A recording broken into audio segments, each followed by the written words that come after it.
আপনাদের ধৈর্যের অনেক প্রশংসা করি যে সকাল থেকে প্রায় রাত পর্যন্ত জাতিকে এই মিটিংকে ব্রিফ করার জন্য আপনারা এখানে কষ্ট করে অবস্থান করছেন। আমার দলের পক্ষ থেকে আপনাদের ধন্যবাদ জানাই। ব্রিফিং তো হয়েছে, অনেকেই কথা বলেছেন সেম কথাই প্রায়, যে আমরা সকালে বলেছিলাম প্রধানমন্ত্রী তার লাইফ টাইমে 10 বছরের বেশি কন্টিনিউ করতে পারবেন না। এই ব্যাপারে আমরা ঐকমত্য হয়েছি। শুধু বিএনপি বলা যায় আর দু একটি ছোট দল তারা এটা বলছে, পরে ওরা চিন্তা করে জানাবে, তাদের সাথে আলোচনা করবে। আর এরপরে যে আলোচনা হয়েছে সেটা মূলত মূলনীতি নিয়েই মূলনীতির একটা অংশ নিয়ে আলোচনা হয়েছে এবং সেখানে কমিশনের পক্ষ থেকে 3টি বিষয়ে সাম্য, ন্যায় বিচার, গণতন্ত্র এবং মানবিক মর্যাদা, এই 3টিকে তারা সংবিধানের মূলনীতির ওইখানে সংযোজিত করতে চান। আমরা এটার ব্যাপারে একমত হয়েছি। আর 15th অ্যামেন্ডমেন্টের পরে বর্তমানে যেটা হয়েছিল আওয়ামী লীগের পিরিয়ডে যে সংশোধনীটা হয়েছিল সেটাকে আমরা টোটালি নাকচ করার কথা বলেছি এবং 5th অ্যামেন্ডমেন্ট যেটা শহীদ প্রেসিডেন্ট জিয়াউর রহমানের সময় হয়েছিল অ্যামেন্ডেড, যেখানে বিসমিল্লাহির রহমানির রহিম ছিল, আল্লাহর উপরে বিশ্বাস এবং পূর্ণ আস্থা এগুলা ছিল, সেইটার সাথে এই নতুন 4টি পয়েন্ট এখানে যোগ করার ব্যাপারে, প্রতিস্থাপন করার ব্যাপারে আমরা একমত হয়েছি।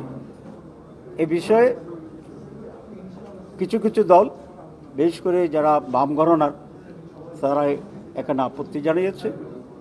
তো এটা খুব অস্বাভাবিক আমরা মনে করি না। তারা তো দল হিসাবে সেরকম একটা ফিলোসফিতে তারা বিশ্বাস করে, কিন্তু আমরা মনে করি বাংলাদেশে মেজর রাজনৈতিক দল যেগুলো আছে, বিএনপি আছে, জামাত ইসলামী, এনসিপি, ইসলামী ঐক্য আন্দোলন সহ অন্যান্য সব ইসলামিক দল এবং আরও অনেকগুলো দল, এটার সাথে আমরা একমত হয়েছি যে সেখানে আল্লাহর উপর বিশ্বাস এটাকে সংযোগ করতে হবে।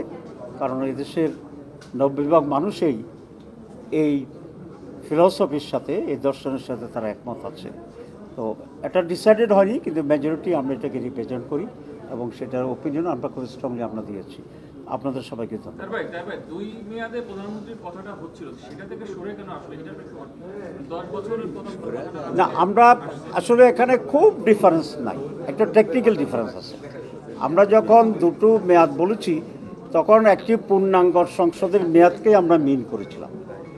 এখন 12-এর সাথে এটা একটা পার্থক্য হবে, যদি মাঝখানে পার্লামেন্ট ভেঙে যায়, তো পার্লামেন্ট ভেঙে গেলে তো তখন আবার 12টা বেশি হয়ে যায়। কিন্তু আপনি এটা জানেন যে একই পার্লামেন্টারি পিরিয়ডে একাধিক প্রধানমন্ত্রী হতে পেরেছে। 2 মাস করে কেউ আছে, কেউ 5 মাস গেছে, পৃথিবীর বহু দেশে, বিশেষ করে রিসেন্টলি ইংল্যান্ডে এটা তো আমরা দেখছি। তো সেটাও আরেক ধরনের অস্থিরতা তৈরি করে।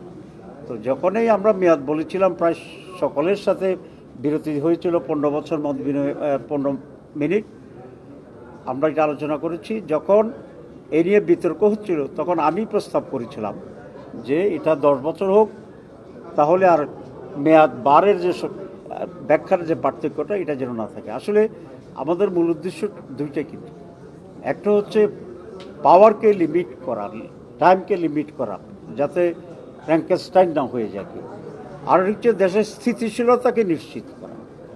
তো আমরা যদি এখন এই 2 মেয়াদ নিয়ে এই নিয়ে ব্যাখ্যার ডিফারেন্স করি, তাহলে এক ধরনের অস্থিরতা সবসময় থাকবে, কন্টিনিউ করবে। সে কারণে for the betterment and the stability of the country and the parliament, at the same time to limit the authority of the prime minister.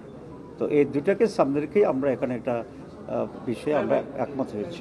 না, আমি মনে করি গত 2-3 দিনে যে আলোচনা হয়েছে এতে বেশ অগ্রগতি আছে এবং অনেকগুলো মৌলিক বিষয়ে আমরা একমত হয়েছি। যেমন 70-তে আমরা একমত হয়েছি, পার্লামেন্ট স্ট্যান্ডিং কমিটির মেম্বারশিপের ব্যাপারে আমরা একমত হয়েছি, প্রাইম মিনিস্টারের টাইম পিরিয়ড নিয়ে আমরা একমত হয়েছি, রাষ্ট্রপতি নির্বাচনের প্রক্রিয়ার ক্ষেত্রেও আমরা অনেকটাই একমত হয়েছি, নারী আসনের এবং 2টা কক্ষের ব্যাপারে সেখানেও আমরা অনেকটা একমত হয়েছি। কিছু কন্ডিশন আছে, সেগুলো আমরা পুনঃ আলোচনা করতে পারবো। So we are coming closer to A unity and conscious position with some differences. আমরা আশা করি এখান থেকে আমরা আস্তে আস্তে আমরা আগাতে পারবো ইনশাল্লাহ। So achievement not frustrating, I am very hopeful and encouraging. Thank you very much.